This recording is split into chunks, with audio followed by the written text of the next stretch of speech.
friends. Welcome to Story Behind Podcast. This is the show for people who love hearing a good story and who believe the world could use more positivity. We're the team behind GodUpdates and God2, and we hope these weekly short stories will brighten your day.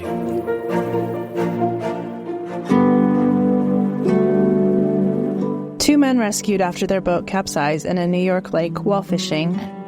Written by Michaela Gordoni, read by Julie Provost. What would have been a calm fishing day for 77-year-old Joseph Davis and 66-year-old Brian Palmer turned into a rocky rescue. When their boat developed a mechanical issue and 3-foot waves came in, the vessel started taking in water, leaving the two men stranded for hours before they were rescued. The two men were fishing in a New York lake on the morning of July 27th when the boat capsized. It was mid-afternoon when the Marine Patrol Unit responded to reports of an overturned boat. It had been spotted by Gary and Rachel Jennings, a couple who had gone to the lake to celebrate Gary's birthday with the children. They saw a chair floating in the water. They searched and found Joseph floating, holding onto debris from the boat.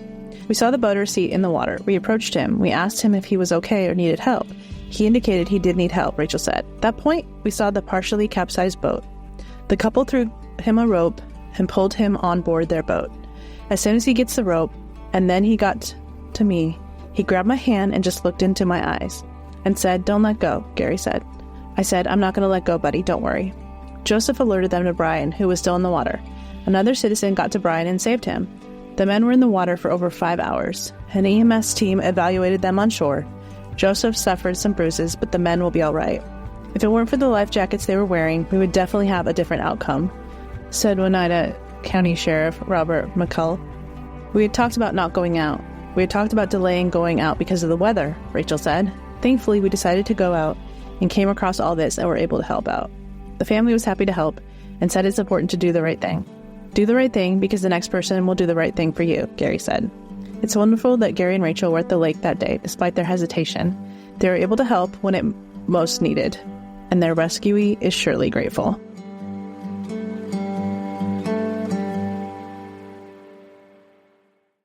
You know, the Bible tells us, "I will bless those who bless you." That's not just a nice sentiment, it's biblical prophecy. And it's a commandment from God, it's a calling, and right now we're called to act.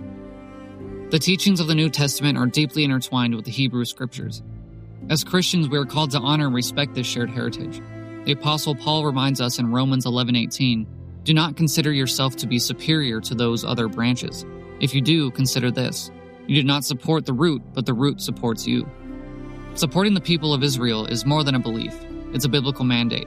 By partnering with the International Fellowship of Christians and Jews, IFCJ, we can live out this calling together. Just as the fellowship blesses God's children, we know that you will be blessed too.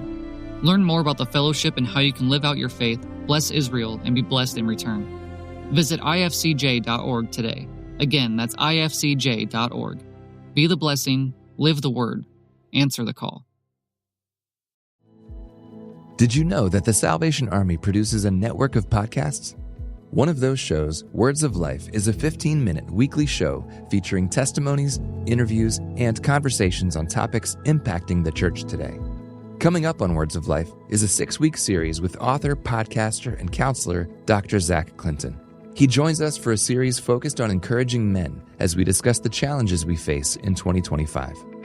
That there's probably well over 35, upwards potentially of 50% specifically of men that would argue and say that they don't have one person in their life that they feel safe enough to open up to or to talk about, in a sense, heartfelt things. That's not just a problem, man. That's a disaster. And it's that recognition that God never promises the absence of pain, but he always promises his presence in the midst of our pain.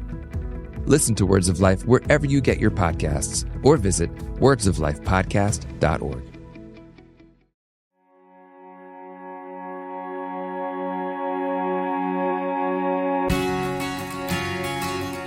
A Boy Scout helps save a tourist's life despite struggling with asthma himself. Written by Michaela Gordoni, read by Julie Provost. A man was visiting Mackinac Island when he suddenly went into cardiac arrest. But fortunately for him, he came on a local Boy Scout Troops Volunteer Week. One Boy Scout saved his life despite suffering from asthma, a serious condition that affects his lungs.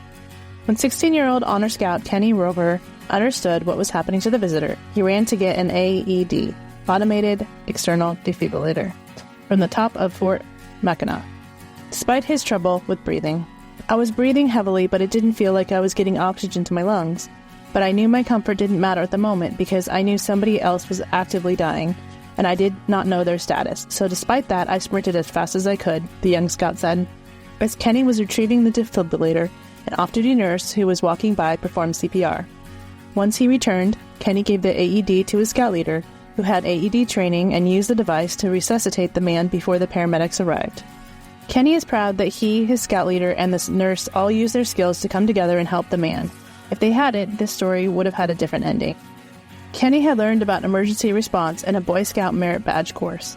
This event, like many others, shows the importance of having AEDs in public places and the importance of emergency response, AED, and CPR training. You can't predict when an emergency will happen, so it's essential to be prepared. It's incredible that Kenny, his troop, and the nurse were right there and quick to jump into action when the man needed help. Those few minutes of speedy effort made all the difference. So whether you eat or drink, or whatever you do all to the glory of God. 1 Corinthians 10:31.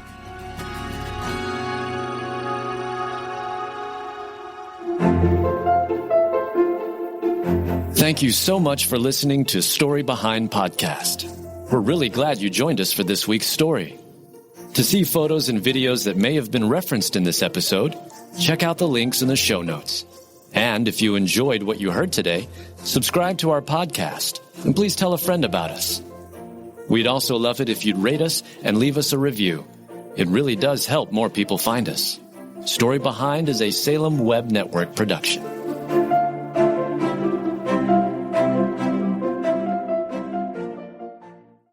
For some of us, personal finances aren't just personal. They include loved ones, neighbors, the communities we call home, and the causes we hold in our hearts. At Thrivent, planning your finances is bigger than just money.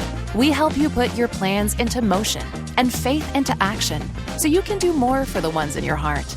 Because sometimes all you need to make a difference is someone to help you make it happen. Thrivent, where money means more. Connect with us at Thrivent.com.